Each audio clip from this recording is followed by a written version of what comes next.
আজকে দুনিয়া দেখলে মনে হয় সবাই মামুনুল হক সাহেবের পক্ষের লোক, বিপক্ষে কেউ নেই। দেখলে এমন মনে হয় আর জেলে যাওয়ার আগের দিন পর্যন্ত একদল তারে গালি দেয় নাই, তাকে সাউন্ড গ্রেনেড বলে টিটকারি মারে নাই, তিনি যেই হুঙ্কারগুলো ছুড়েছেন এই হুঙ্কারগুলোর কারণে তাকে নিয়ে বিদ্রুপ করে নাই। আজকে আফসোস করে আমাদের যদি একটা কণ্ঠ থাকতো, এক কণ্ঠের সঙ্গে তাল মিলিয়ে দেশে কোটি কণ্ঠ জেগে উঠতো, আর এক একটা জাগরণ তৈরি হতো। প্রতিটা ইস্যু আসে, বান্দর তত্ত্ব আসলো, ট্রান্সজেন্ডারবাদ আসলো, অবশেষে গিয়ে ফরিদপুরের পঞ্চপল্লীর ঘটনা আসলো, পুরো দেশ আফসোস করেছে। আজকে যদি হায় সে সাউন্ড গ্রেনেড হুজুরটা থাকতো, বাংলাদেশের চিত্রটাই ভিন্ন কিছু। তো গালি তো বহুত দিতে পারলা, বিকল্প তো তৈরি করতে পারলা না, তো কি দরকার ছিল গালি দেওয়া? আগামী দিনে আসুক, বিশ্বাস করেন, লিখে রাখেন, কখনো দেখবেন একদল নিয়মিত গালি দিচ্ছে, গালিবাজদের কাজ গালি দেওয়া, যদিও কোনোদিন এর বিকল্প এনে দেখাতে পারে না। তাহলে সুতরাং আমার মূল বার্তা, পুরো আলোচনার খোলাসা এটা যে আল্লাহ নবী সাল্লাল্লাহু আলাইহি ওয়াসাল্লামের জিন্দেগি থেকে এই শিক্ষাটা আল্লাহর হস্তে নেই যে একজন মুসলমানের রক্তকেও বৃথা যেতে দেওয়া হবে না। আল্লাহর জমিন, আল্লাহর দিন জিন্দা করতে হবে, নাহলে মুসলমানদের রক্তের নিরাপত্তা নিশ্চিত করা যাবে না। আরে যেই জাতি নিজেরা নিজেদের অধিকার সুনিশ্চিত করে না, বাতিল এসে কখনোই তাদেরকে তাদের অধিকার বুঝিয়ে দেয় না।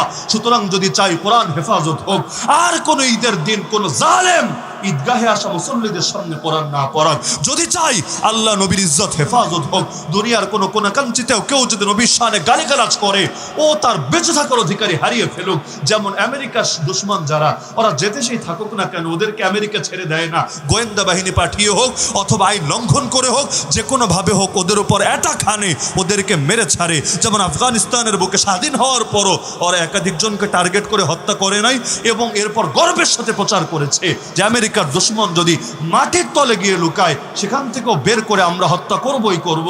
তো বাহ, আমেরিকার দুশ্মনের ব্যাপারে এত কড়া হবা, আর আল্লাহর নবীর দুশ্মনের ব্যাপারে আমাদেরকে উদার হতে বলবা।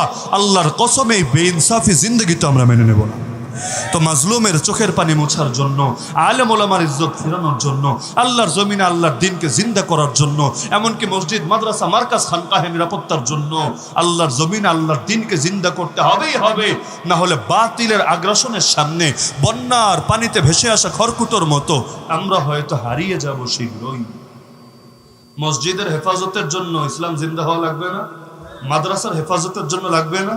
আরে যেই সময় ব্রিটিশ এসে এই দেশ দখল করেছিল, আমাদের বড়রা তো বলে 18,000 মাদ্রাসায় বাংলায় ছিল, এবং প্রতিটা মাদ্রাসার স্থাবর সম্পত্তি ছিল। চান্দা করে মাদ্রাসা চালানো লাগতো না, কালেকশন করা লাগতো না, নিজের অ্যাসেট দিয়েই তার ভালো মতো চলে যেত।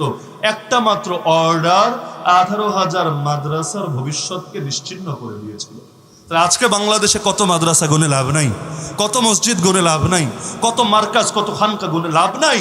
সবগুলো বন্ধ করতে ওরা খালি একটা কমান্ড জারি করাকেই যথেষ্ট মনে করে, যদিও আমাদের কারণে, মানে তাওহীদ জনতার কারণে আজও সেই হিম্মতটা দেখায় নাই। সুতরাং ওদের উপর ভরসা করে লাভ নাই, বাতিলের উপর আস্থা রেখে লাভ নাই।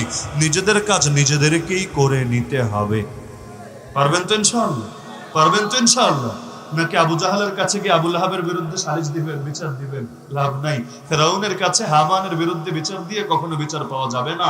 বরঞ্চ সেই নবী ইউসুফকে যারা জেলে ঢুকিয়েছিল, পরবর্তীতে নবী ইউসুফে কিন্তু সেই মসনদে এসেছিল। এখন আর কে জুলুম করবে না তার উপর, আর না মুসলিম উম্মার উপর। সুতরাং আমাদেরকে আমাদের ফিকির নিজেদেরই করতে হবে।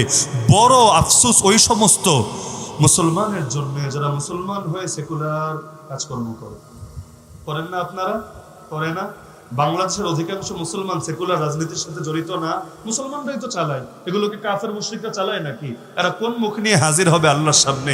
হ্যাঁ, প্রচলিত দলগুলোর কি হুকুম না হুকুম ওদিকে আমি যাচ্ছি না, কিন্তু সেকুলার রাজনীতিকে দুনিয়ার কোনো মৌলবী হালাল বলে ফতোয়া দিতে পারবে না। ওই কাজটাই করে, আর দিন শেষে এসে ভাবে মরতে দেরি, জান্নাতে যেতে দেরি না। তা আল্লাহ নবীর সিরাতের আলোকে একটা বার্তা আমি রেখে গেলাম যে মুসলমানদের রক্তের নিরাপত্তা নিশ্চিত করার জন্য আমাদেরকে জাগতে হবে, সব ভেদাভেদ ভুলে মৌলিক কিছু বিষয় ঐক্যবদ্ধ হতে হবে, আল্লাহর জমিন আল্লাহর দ্বীনকে জিন্দা করতে হবে।